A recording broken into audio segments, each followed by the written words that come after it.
Pronounce, am I saying Khalid? Khalid. Good. Khalid Kaskou. Yeah. Christy Santos. Christy Santos. This one I can do it. Dan and Christy Santos here with Windermere. We love real estate and supporting our community.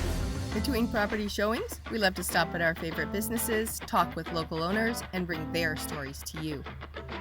This is our Bellevue East Side. Did you already turn it on? Oh. Better than me anytime.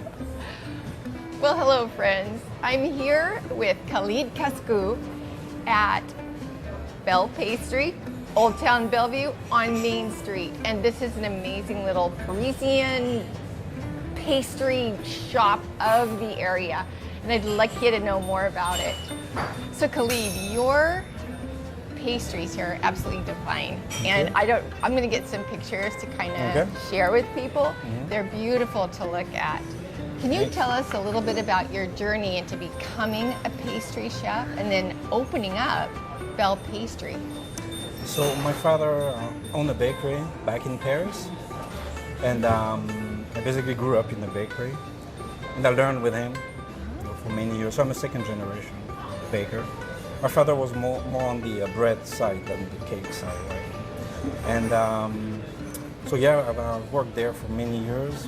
And when I had the opportunity to move to the US, I knew I wanted to open my own shop in the area. And I actually met a friend that's gone, unfortunately, Jean-Claude, who started Belle Pastry back in the early 2000s. So I joined the team and then started working with him for many years. Then he retired, and then I completely took over Belle Pastry. So this is how I ended up here. This is how you got here. Yeah. So you were born in France and worked with your dad in his pastry shop. Do you call it a shop or a bakery? What do you call it? A bakery. Yeah. A bakery. Did you go to pastry chef school? Like No, I've learned. you learned as a I've tradesman. learned doing it, exactly. Yeah. So Born, raised, doing it. it's doable. I did it, so. Oh, it's absolutely, doable. absolutely. You don't have to have any degree Yeah. if you've got. So here in Belle Pastry, what are some of your signature So pieces? we are really famous for our almond croissants and napoleons. So those are the two best sellers. And each time I have new customers coming in, they always ask for napoleons or almond croissants. So those are the two signatures that we have. And I'd say then the Parisian macarons too.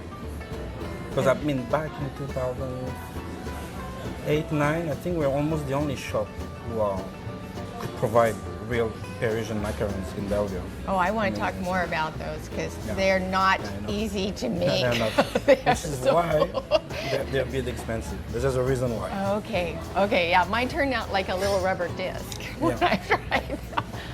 So on that, how do you got any professional tips for people that want to try and help me? To bake anything? No, macarons. Oh, macarons. Yeah. Cannot give you all the tricks, No, but not all of them, but so you need a good mixer for sure. And I've said that the most important thing is you want to sift any dry ingredient. So your almond flour, for instance, you need to sift everything. Be very specific in your measurements. So for instance, in the kitchen, we always work in kilos and grams because it's way easier for everyone. And especially when cooking from home, because most of the ovens that we're using in our apartment or houses, they are not calibrated right. So the temperature is not right on the panel. So you really need to buy a thermometer that you can put inside the oven to make sure that you really have the right temperature. Because macarons needs to be baked at a low temperature. And you also need to, when piping your shells, you need to let them rest before you put them in the oven. okay. That's the only tricks I can give you, because after that it's For that, secret. it's secrets. Parisian pastries are renowned for their taste, for the ingredients, their taste, but also their presentation. So how do you maintain that integrity from Paris here in Bellevue, Washington? Bellevue doesn't seem like, you know. Yeah, I know. Well, I think it was a challenge back in the 80s, 90s.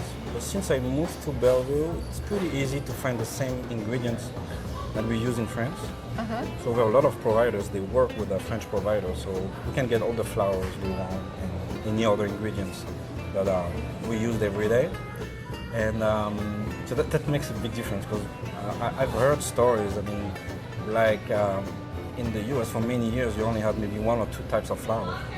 In France we have like dozens and dozens of different flours. That makes also a big difference.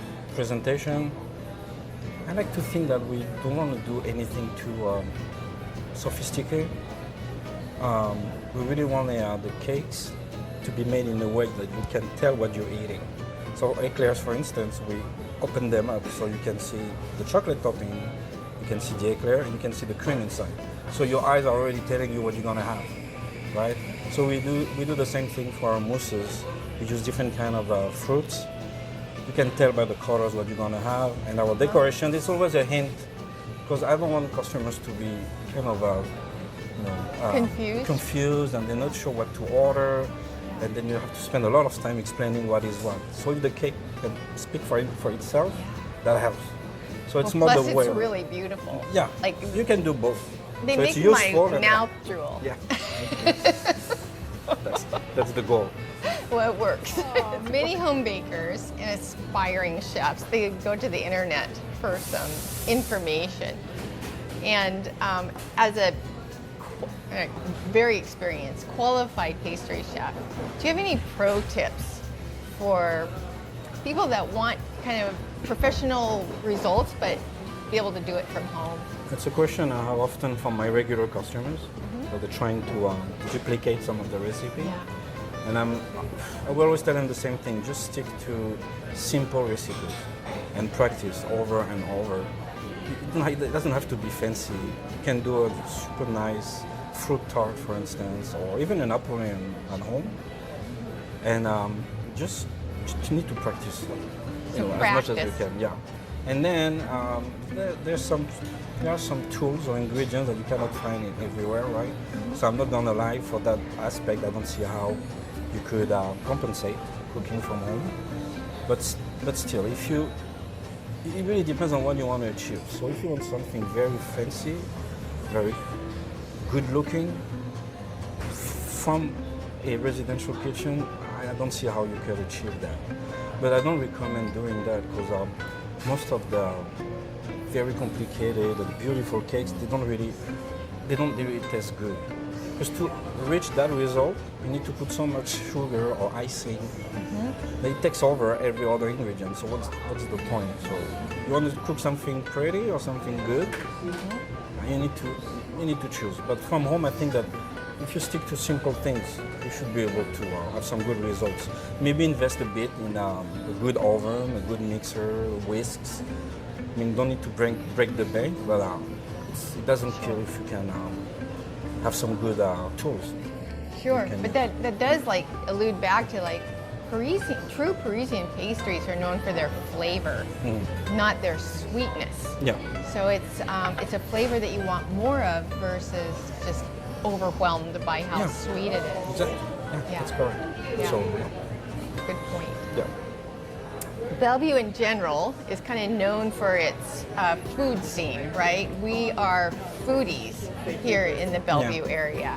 So as a place with such culinary diversity, how do you stay competitive as a pastry chef? So it's a challenge for every food business in the area, right? You can be tempted to change your core business and your recipes, because you have newcomers and new players coming in town. I think that it's better to stick to do what you know about and what you're known for. And just to give you an example, Bellevue has changed a lot. We see a lot of Asian style coffee shops and bakeries opening. I'm not going to do a matcha croissant, for instance, or bubble tea, because they were better than me. I mean, they know what they're doing better than I do. So I don't think that as a customer coming to Belle Pastry, I don't think you expect to see that kind of flavors. You really want, again, the authenticity of pastries from France, from Paris. So you want to be true to yourself and keep doing what you know. So that's my I approach. think you've done a good job of being true to yourself, Yeah. for sure. Creating visually stunning desserts is an art form in and of itself. So in terms of some of the most visually appealing desserts that you have, can you share just a little bit about your inspiration behind them? So, okay, we have a lot of traditional pastries, so it's really hard to come with a different visual and keeping the original recipe. So we're kind of limited in what we can do. So if you look at our opera cake, they look like operas in Paris. There's a reason for that, because you have so many layers of cakes. When you make mousses, you need to think of mousses as like an architect would think of a building. So when putting layers of different flavors, you cannot do whatever you want, because the cake needs to set and be edible. You don't want to mess in your plate. Right? So you have so many constraints, right? You need to work with those, and that's probably what will drove us with the design that we have. So are some of there's just beautiful like chocolate drawings, almost like someone has just taken a pen and just done these intricate detailings. Are you saying that is like a kind of a traditional Parisian decor that would be always be associated with that type of cake? My father used to have a book with those drawings, so you could exercise yourself. You can also come with your own design, with those arabesque and nice shape. Oh, they're absolutely. Yeah, that's really the Parisian way to decorate cakes. Man, it's artistry. Back to it is an art. And I'm lucky. I have a bunch of very good pastry chefs with me. So, You must. yeah, You must. so them. Very That's the only way talented. you need to keep your consistency. So you want to take care of those employees. Do you use like a paintbrush with some of those too? No, so I can give you that trick. We use some kind of wax paper that we cut. We roll it, and you have that cone shape. It really looks like an ice cream cone kind of thing. And we use what do we call a pâte à glacée? It's a chocolate, white or dark. Okay. That's very hard. You just need to warm it, and for a few seconds you'll be able to pipe whatever shape you want, and then we'll get hard on the cake. Okay. Yeah, Okay, so it's not frosting, it's chocolate. It's chocolate. No wonder not I like it We so don't- much. Parisian pastries don't really call for frosting and icing. Okay. That's more American or German. I know German they do that too. Yeah, oh yeah. Yeah, The but not German in France because it's too sweet again. Yeah. Well, it's absolutely beautiful and truly like an art form in and of itself. For someone visiting Belle Pastry for the very first time, just coming in the door, what would you recommend to them as a must-try? I think my customers chose for me. I go almond croissants, napoleons. I trust my customers. Those They are love there them. too. Yeah. Yeah. So you make extras of those along the way. Yeah, every day. I would love to hear more about your personal story. Moving, how old were you when you moved from France to the United I was States? 28. 28? Yeah, 28. when I moved. And you went to work for the Jean-Claude Ferret. Jean-Claude Jean-Claude, yeah. So he's the original founder of Belle Pastry. of Belle Pastry. Yeah. And I think that he moved to the U.S. in the early 80s. Did you know him before he moved? No, you met him yeah, here? We met him. Well, that was a happy circumstance. Yeah, he was a very interesting character. Sure. Yeah. So are you married? Yes, I am. Did you meet your wife here in the United States or bring her Yeah, in from Seattle. France Yeah. She moved from Chicago to Seattle. to here? She doesn't work in the bakery. She's in the high-tech industry. She does something else. Yeah, she does something else. Yeah. So what kind of things do you two like to do in your spare time? We have 2 young kids, so it's just about the kids right So now. you're still raising kids at home. Which is fun, don't get me wrong. It is a labor of love. Yeah, it is. It's a labor, but it goes all too fast. So I'm glad you're enjoying it. Yeah, we are. Yeah. I hope we are. And what kind of things do you? So you have a family of 4, 2 kids, 2 adults. What kind of things do you like to do in your spare time here in the Bellevue or Puget Sound area? My son right now is in soccer, so we spend a lot of time on the soccer field. But Soccer mom, soccer parent. Yeah. So, but sometimes it's hard for me with the bakery, but on weekends we like to go visiting some, touring some lakes or going on an adventure without a plan. It's a great place for that, Yeah, isn't it? I know. Like there's so It's many not the best season trails. for that now, but during the summer, yeah. Yeah, but even now sometimes I find like you can get out of the rain just by cresting the Cascades or something. But what did Dan drop off? Can you describe these for me? These are the macaroons, right? Yeah, those are the macarons, lemon. Taste one for the camera? Yeah. Wow, you definitely try one. Okay. Oh, they're perfect.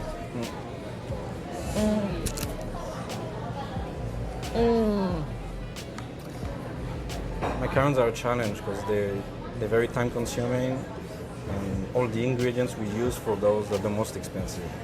So, as difficult as this is, why would you specialize in it? I think that, remember when we started making them, it was already a big thing in Europe.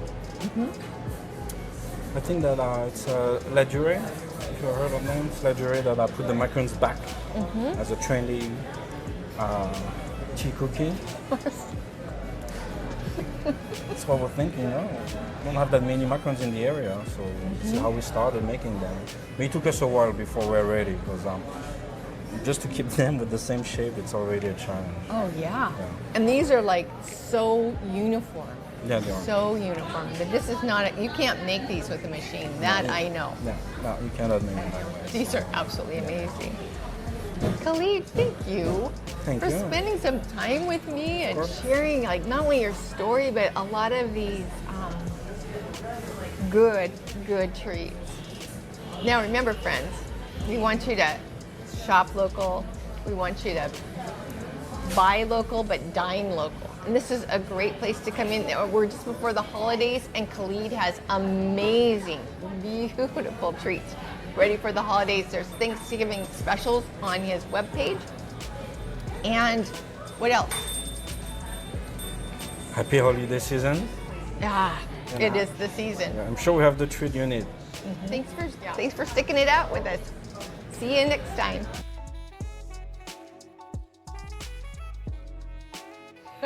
Secrets. You have to flip that.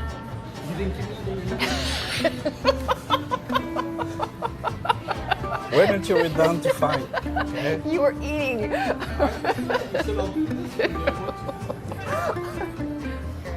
Thank you, guys.